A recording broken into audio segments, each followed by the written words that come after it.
What's going on, you guys? Welcome back to the channel. So as you saw in the thumbnail and the title, this is going to be the aftermath of using synthetic dye. I'm going to be honest, I've been promoting synthetic dye. I think it's a really good, useful way of painting figures without painting figures, and the how-tos is just how to not destroy your figures and how to dye them. But I didn't realize that there's a lot that comes after the fact, and so I wanted to make this video, and hopefully this helps people make a real solid decision. Should I dye my figures? Should I not dye my figures? What's it going to be? What plastic does this? It's a lot, man. It's not like an easy process. So we're gonna dive in. Let's get it, you guys.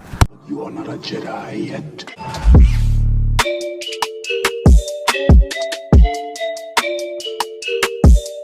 Welcome back to the channel, you guys. Yes, we're talking about the aftermath of using synthetic dye. So I wanted to touch up on some of you guys' comments, some of the questions that I've been getting asked about paint rub on the synthetic dye. How long does the synthetic dye last? Does it fade? All of these questions I'm gonna answer because I finally have enough time in with using the synthetic dye to see the differences between plastics. This figure, the G.I. Joe figure, I put in dye maybe a month ago. And the Spider-Man, as you guys saw, I probably did a week ago, a week and a half maybe. And so I can already tell the two different plastics. One looks perfect, which is the G.I. Joe, and the Spider-Man is starting to fade a little bit. So I'm thinking maybe I didn't dye it enough. So we're gonna go over the way that they look. I'm hoping that this allows people to make an educated decision on whether they want to use synthetic dye or just paint their figures. So let's dive into it. All right, you guys, so on the table I have five different figures that I've dyed before. So we have 3 G.I. Joes and 2 Marvel Legends. Now one of them is the suited body. I used all white Moon Knight legs and an all white tie. This was for the Dr. Connors. I did this one 4 months ago. As you can see from the before and afters that I'm showing you right now, it has faded. So within 4 months, the color's not like faded to like nothing, but it's definitely a lighter purple than it was, but only some of the plastic has faded. So in the pants area, the knees have not faded at all, and then the upper like crotch area, it hasn't really faded. It's mostly in all the legs and the tie, so that has faded. Now the Spider-Man figure has faded, and I did that a week ago, which is crazy because that means that either I didn't dye it long enough, which I dyed it for about 30 minutes, and I dyed the G.I. Joes for a lot shorter. So the Spider-Man's dye, maybe it's just a plastic, because it was harder for me to dye all of it black. Like it took a while, I felt, for it to really fully dye. But the G.I. Joes, they look fine to me. The black pants, so I didn't dye like obviously everything. I dyed the black pants of these 2 G.I. Joes, and I dyed the whole body of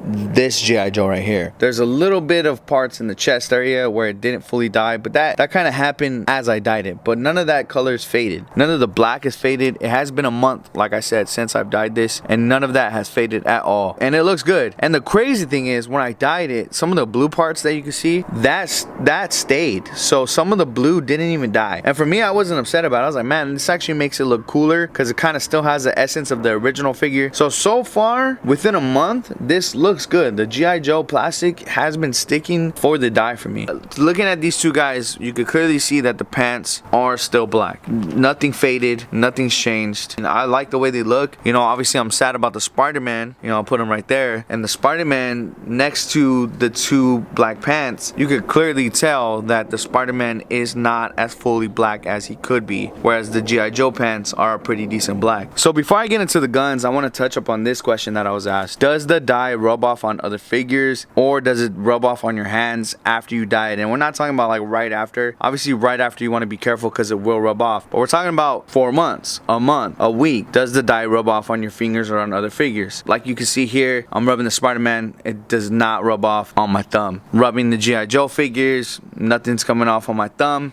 Like you could clearly see that if there was some dye rub, it would clearly be visible here. Alright, so lastly, we're going to talk about the 4 weapons I have on the table. They all were dyed at the same time. None of them had any issues. They all did look fully black when I dyed them. The 2 red Fortnite ones did not hold the black dye. The larger gun held some black dye, but it's not all fully black. The one that looks perfect is the Viper gun that was originally gray. So that one did hold the paint or the dye a lot lot better. It looks exactly how you would want the gun to look. Real quick, I did not dye the clip separately. So as you can see right here, this is the gray part. This is what originally the color used to look like before the black dye. Alright you guys, so there you have it. That is it for my video on what happens after you use synthetic dye on action figures. I do really hope this helps. Honestly, I think that for me, even my perspective, I've looked on YouTube channels and watched videos, and none of them kind of give you the perspective on what happens after you dye a figure. And after doing it a couple times, having a figure that I dyed 4 months ago and a month ago and a week ago, and seeing the different plastics does help me get a better idea on, like, is it worth it to dye some of my action figures? And maybe it'll help give you guys a better idea on if you should, could, or would use synthetic dye on action figures. So I wanted to make this just because I know I've done a couple how-tos, but if I'm doing how-tos and I'm convincing people to do the dyeing part and